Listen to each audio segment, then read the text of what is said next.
BSP ने जारी की है प्रत्याशियों की आधिकारिक सूची। तो उधर बीएसपी की तरफ से भी लिस्ट जो है वो जारी कर दी गई है। बीएसपी कोऑर्डिनेटर पहले ही जिलों में कर चुके हैं घोषणा। बीएसपी ने खैर सीट पर नहीं की है अभी तक प्रत्याशी की घोषणा। तो ये बड़ी अपडेट इस वक्त आपको बता रही है। बीएसपी ने उत्तर प्रदेश में आगामी उपचुनाव के लिए अपने उम्मीदवारों की आधिकारिक सूची जो है वो जारी कर दी है। इस सूची में उन उम्मीदवारों के नाम शामिल है जो पार्टी के झंडे तले चुनावी मैदान में उतरेंगे। हालांकि बीएसपी के कोऑर्डिनेटर पहले से ही विभिन्न जिलों के में अपने उम्मीदवारों की घोषणा कर चुके हैं। विशेष रूप से खैर सीट पर बीएसपी ने अभी तक किसी भी प्रत्याशी का नाम घोषित नहीं किया है, जिससे कि राजनीतिक गलियारों में अटकलें अब लगानी शुरू हो चुकी है। इस चुनाव में पार्टी की रणनीति क्या होगी, ये देखना काफी ज्यादा महत्वपूर्ण होना है। चलिए ज्यादा जानकारी के लिए अब ग्राउंड जीरो का रुख कर लेते हैं। सहयोगी नीरज हमारे साथ जुड़ चुके हैं। नीरज, देखिए, समाजवादी पार्टी, राष्ट्रीय लोक दल, बीएसपी सभी की तरफ से जो लिस्ट है वो जारी कर दी गई है। किस तरीके से सबसे पहले इस लिस्ट को देखा जाए, समझा जाए?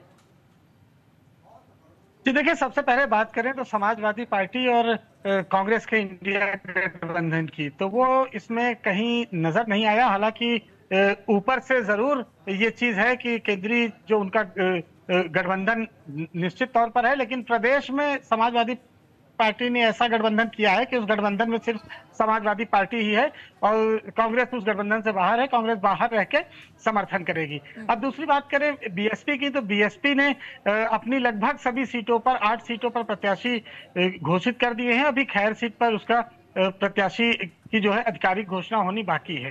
भारतीय जनता पार्टी की बात करें तो अब भारतीय जनता पार्टी ने अपनी सभी 9 सीटों पर प्रत्याशी घोषित कर दिए हैं, जिसमें से कि एक सीट आरएलडी के खाते में गई है और आरएलडी ने भी अपना उम्मीदवार आज घोषित कर दिया है। अब चूंकि एक दिन और बचा है, कल का ही समय है, तो आज सबको अपनी अपनी सीटें घोषित करनी थी। तो लगभग अब सभी चीजें अब फाइनलाइज हो गई हैं। अब काउंटडाउन शुरू हो गया है चुनाव का। अब देखिए, गाजियाबाद और खैर जो सीट कांग्रेस चाह रही थी, वहां से भी समाजवादी पार्टी ने अपना प्रत्याशी घोषित कर दिया है। तो अब कांग्रेस के पास कुछ खास रह नहीं जाता, सिर्फ समाजवादी पार्टी का प्रचार करने के अलावा।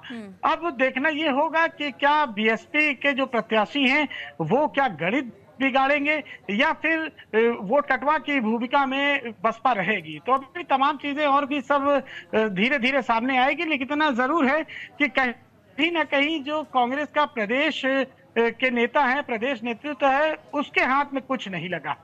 ठीक है नीरज, खैर सीट से बीएसपी ने अपने उम्मीदवार की घोषणा अभी तक क्यों नहीं की है? इसे लेकर के भी सियासी गलियारों में तमाम तरह की अटकलें जो है वो लगाई जा रही है।